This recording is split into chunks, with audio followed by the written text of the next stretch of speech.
All right, this is the talented Mr. Tackle with the Daily Sporting coming to you live with some waiver wire help. Um, as we know, this season has been, uh, you know, not really kind to some of these top picks with so many being injured between Michael Thomas, Christian McCaffrey, Saquon Barkley. Zeke hasn't been performing well. So for the top of the draft, it's been really tough sledding. So it's made a lot of people have to really be crafty on the waiver wire and getting those pickups as early as possible and maximizing their depth and their roster. Right now, we're going through bye weeks. We're in week 8. They have bye weeks until week 13, meaning that after this, we still have 5 more weeks of bye weeks to go. So it's going to be really important to make sure that you have the depth on your team necessary to withstand anything and actually make that playoff push and, get that championship that you guys want and need. So what I'm going to do right now is I'm just going to break down. I have about 20 players on this list. I'm going to briefly just touch on them a little bit. And, these are guys to be looking out for on your waiver wire if they're available. Most of these people, their ownership percentage is below. Everyone is below 50% except for Higgins. So, there's a good chance they're going to be available in your league. I have them ordered right now just by the uptick in their start percentage, just so that you guys can get a little idea of what's going on in the community as of right now, so you can, better gauge which pickups make most sense. If you need an immediate guy or if you need a long-term guy, I'm going to cover pretty much both on here. I think the first guy, he's a must add. I'm shocked that his ownership is as low as it is right now, but it's Rashard Higgins. In Cleveland, we saw OBJ is out for the season with an ACL injury. Landry's been a bit hurt, and Higgins, when OBJ went down, and throughout that whole game, he pretty much ran every snap, and he's been on the field a ton. And one of the big things in fantasy football is availability is huge, and opportunity share, targets, volume. Those are all big factors as well. So Higgins is someone that if he's on your waiver wire, make sure you go grab him. Make sure if you're interested or if you need a plug and play guy, he's someone definitely to look at, to add. Corey Davis is another guy who's really solid in my opinion. Last week he came in and he put up some decent numbers. I'll just pull this up for you right now. Oops. What do we have? Game log. Yeah, he had 6 of 10 catches for 35 yards last week and a touchdown. So the yardage really wasn't there, but he did get 6 catches. And if you look here, he had 7, 3, 5, and 6. So he's getting decent volume as far as catches go. He's caught a touchdown in 2 of the games. He hasn't topped, he topped 100 once, and he has 2 games under 40 and 2 games over 65. So it's a little bit of a hit or a miss. The good thing is the 2 games that he doesn't have yardage, he has touchdowns, which kind of gives him a decent fantasy. Oops, let me go over here. A decent fantasy setup. Because, I mean, he's putting up consistent numbers. He has 13, 11, 9, and 12. So he's getting you at least close to 10 points every week, which, when you're looking at right now, trying to get through your bye weeks and trying to navigate some of the stuff, that's actually pretty solid for, one of your last playable guys or an emergency fill-in. You could definitely do a lot worse than Corey Davis. And versus the Cincinnati Bengals team, there's a good opportunity that he could put up a decent day. But it's also a possibility that, the game flow could work where they're going to end up running so much that he doesn't get involved enough to score his points. So that's going to be an interesting one to watch out for. Personally, I'm going to play Corey Davis this week. I think it's just a good enough matchup where he'll be able to put up numbers, even though A.J. Brown is back. I think that helps him out somewhat because now he's not going to draw the number 1 corner, and he's going to be able to put up some numbers. Nelson Aguilar is someone that has been really solid the last 3 weeks. If you look at his numbers, he put up 12 points, 13 points, and 19 points over these last couple of games. He's secured 4, 2, and 5 targets with 1 touchdown in each of the last 3 contests. He's really been putting up good numbers since Ruggs was down and after Ruggs has come back. So I think it's someone at this point in time who seems like he has some good rapport with David Carr. And they seem to really throw deep to him, which kind of gives him that big play upside, which you love out of a wide receiver. So right now he is playing above Ruggs. He is someone that I would be looking at adding at the end of my bench, possibly starting him this week, depending on what's going on. If you're a Michael Thomas owner and you need to replace him with someone, this is someone who is interesting to make that move with. Okay, Ruggs is also someone interesting who I know, so Aguilar is owned in 44% of leagues. If you look at Ruggs is owned in 48% of leagues. Okay, so they both have under 50% ownership. I think that these are guys that you can take in on your bench, you can hold on to and see what's going on unless you're super deep. But as we're going through and you're having to fill out your roster, these are some guys to look at. Again, this week I would probably be looking at maybe starting Aguilar, as he seems a little bit safer.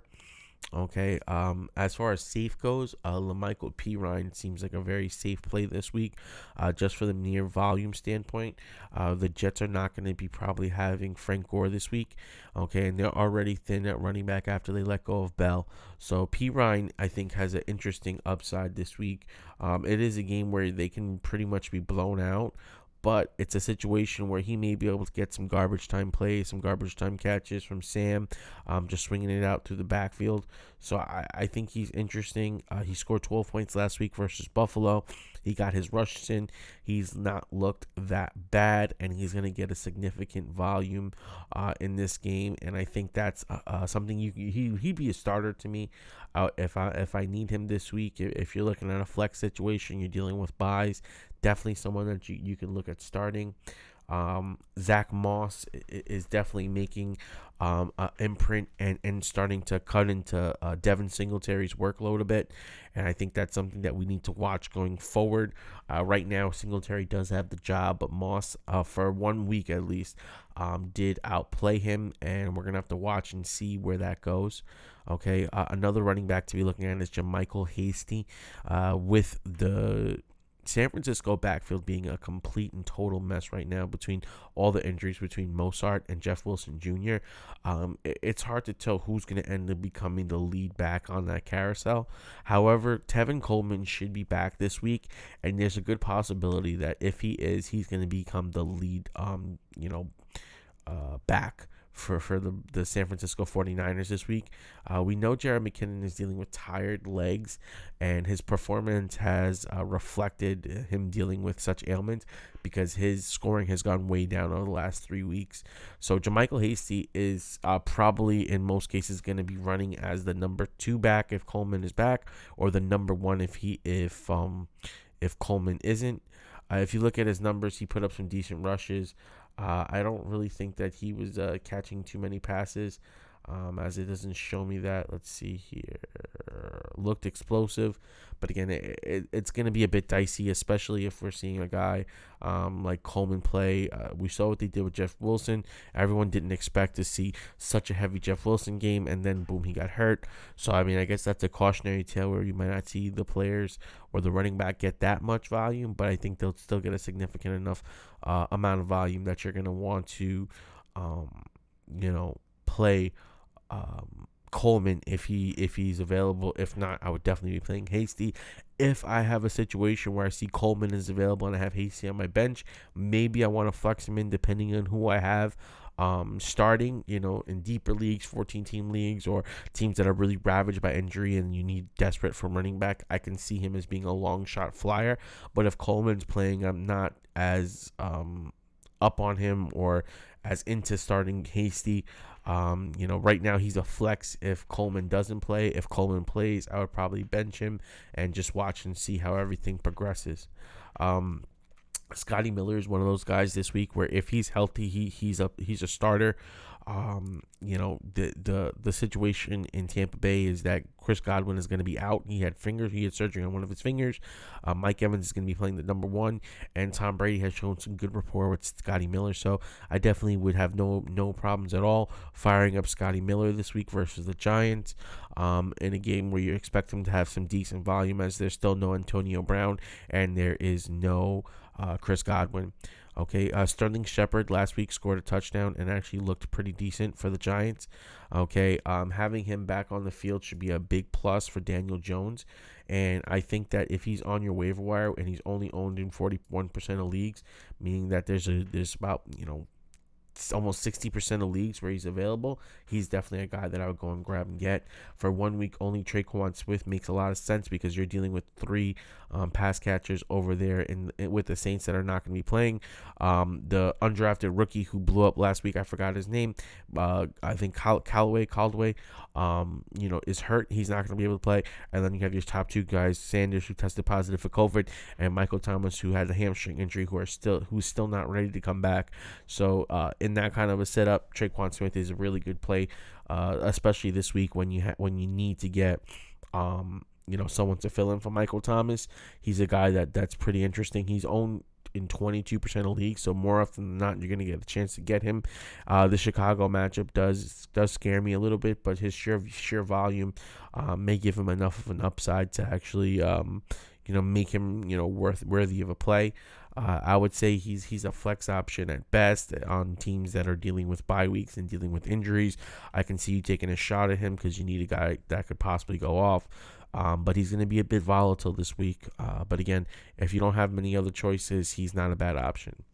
Another guy who's interesting if you need a tight end is Trey Burton. Trey Burton has put up numbers in his last couple of starts, and they're coming off a bye week.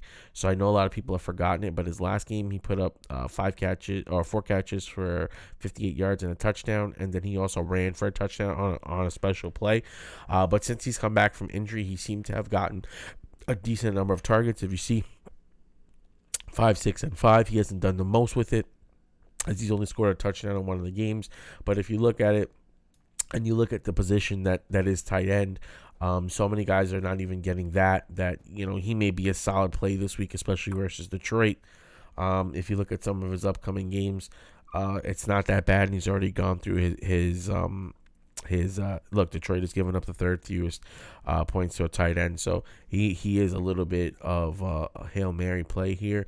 But if you're looking for a tight end and you need something there, he's someone that you can put on your radar and say in a desperate situation. I think he has high tight end 2, low tight end 1 value. And it's a guy that you want to be watching and seeing what's going on. For him, he was, I believe, only owned in 23% of leagues, so he still has a fair share of opportunity. DeeJay Dallas, I think that DeeJay Dallas is in the same situation that I was speaking about with Jermichael Hasty. Basically, these guys are going to be an opportunity simply because there's not that many healthy backs on the field. Chris Carson is more than likely going to be out, but it's going to be a game time decision at this point in time. So they haven't officially ruled him out, but it seems like he's going to be out this week. And then you're looking at Carlos Hyde, who I believe that they have is doubtful, so more than likely he's not playing as well. There is Homer, who possibly could, I believe he got a limited practice in, and there's an opportunity that he can play this week. If he plays this week, it's going to be a split backfield between him and DeeJay. If not, DeeJay is going to have the full backfield to himself. If DeeJay has the full backfield to himself, I say let it rip. He's a starter. Seattle runs the ball so much. It's just a good, especially in daily and in season long, if you're dealing with buys and everything like that. DeeJay Dallas has good upside. I'm just a little bit hesitant if Homer does play because then you don't know exactly how it's going to break down. He is facing San Francisco. San Francisco is a pretty solid defense, so there's a good chance that he could be a total dud. But when we're when we're dealing with situations like bye weeks and injuries, beggars can't be choosers. And then at that certain point in time, we just want opportunity and volume over everything. And he's an opportunity and volume type play. So if you're desperate in deeper leagues, the DeeJay Dallas is definitely an interesting pickup. Just like Harrison Bryant. Harrison Bryant last week had 2 touchdowns and was really pretty good for his pretty much debut as the tight end one. We have to remember that Hooper had an emergency appendectomy. Okay, and then in this same game, so he was out, and that's why he was playing tight end one over Njoku. Just for the record, he was tight end one over Njoku last week.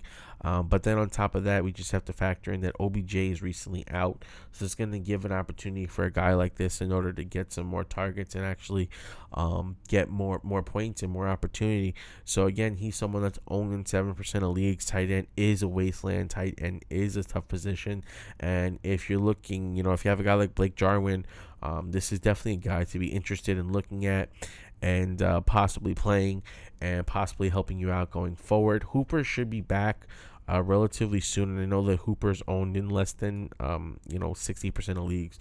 So if Hooper's on your wire, he's also someone that you might want to pick up and hold on to before we come back from or before he comes back from injury, and then his price is going to go up a little bit because, like you see, Hooper right here, he's owned in 41% of leagues. So if you can grab him before it comes to waiver wire pickup, so before he gets that big game, that could definitely help you out if you're desperate for tight end. It really depends on what your needs are, why you would grab some of these guys. If you need running backs, you're going to grab a guy like DeeJay Dallas.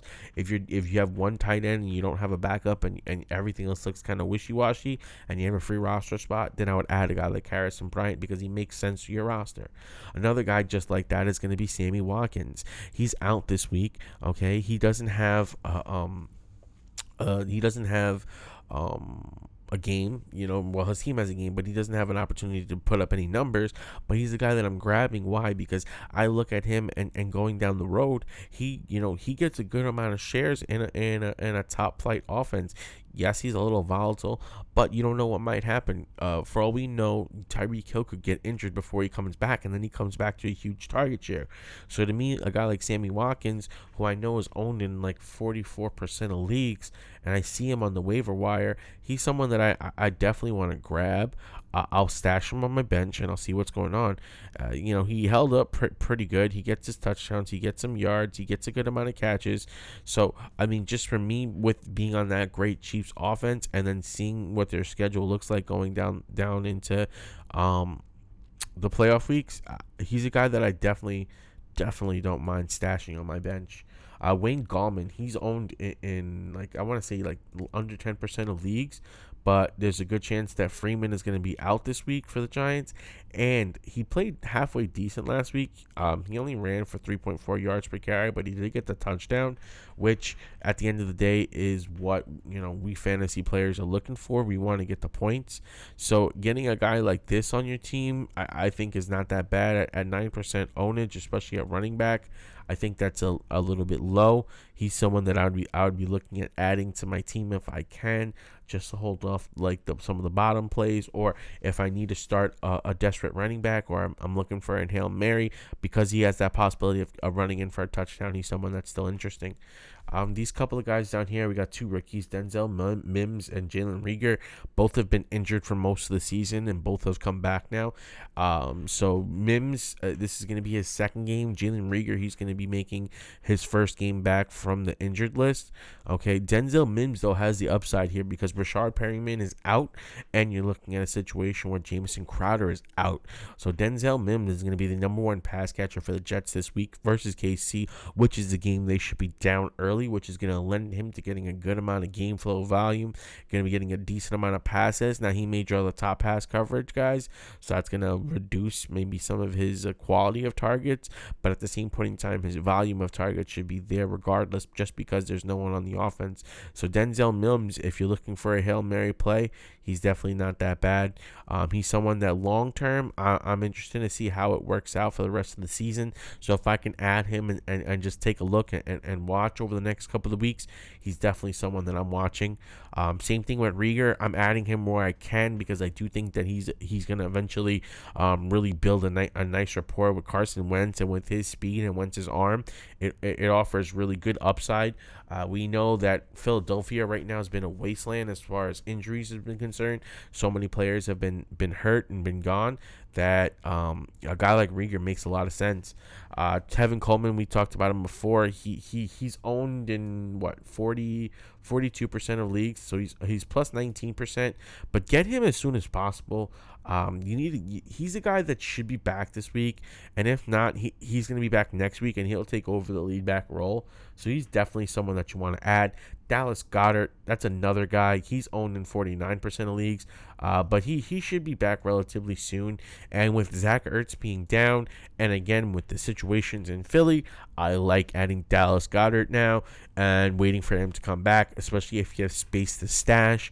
Obviously, these are for guys that have a set lineup. They don't need a player this week, and you're just thinking about who am I going to add to my bench. I don't need to add anyone. If you see a guy like this on the wire, it makes sense, especially if you have a guy that you don't really see that you're going to be able to use long term or down the future. Making sure you keep up with the wire, I feel like, is one of the biggest advantages to or one of the biggest needs that every team has, is making sure that you keep up with the wire, that you get as many top players, and that you keep your roster as full as possible, because you never know when injuries happen, especially in football. You could have a great team, and all of a sudden in week 13 2 players can get hurt, and now you're scrambling for players, and if you don't have anyone on your bench, you're going to be in a bad situation. And with the playoffs coming up, and with competitive weeks coming up where you need to win every week, stashing these guys now makes a lot of sense. Two other great stashes who are owned in low percentage leagues. Damiere Byrd. It's just a situation where N'Keal Harry is going to be out. Julian Edelman is out. This guy is going to get a decent amount of volume. We know that Buffalo has a pretty good defense, and we know that the New England Patriots have not been throwing that well on offense. But if you're going to take a look at a guy, he's owned not that many leagues, and he has a decent upside as volume is concerned. So he's someone that, if you want to add to your bench, he's an interesting look. Okay, same thing with Marcus Johnson. Marcus Johnson actually played really well in his last game. He had 5 catches for 108 yards, including 8 targets. It's the first game where he really stepped up and actually got some good looks. I'm actually really interested in this guy, especially with the way that Hilton has been playing. Hilton has not looked good at all. Between Pascal, Zach Pascal has scored more points than T.Y. Hilton so far this year. Okay, so that tells you everything that you need to know as far as how good Hilton has been playing. And just for the record, Zach Pascal is owned in 4% of leagues. He doesn't even have a great stat line, but he has pretty much put up the same points as T.Y. Hilton. Is it time to get off T.Y. Hilton? I would say in leagues where you have good depth, or if it's 10 teams or less, I would say you could think about putting Hilton on the waiver wire. In deeper leagues where it's, I would say 14-team leagues, 12-team leagues, deep benches, I would still keep Hilton, but now he'd be moving from, possibly starting to being on the bench, although this is a game where you may give him his last shot, especially if you're dealing with bye weeks.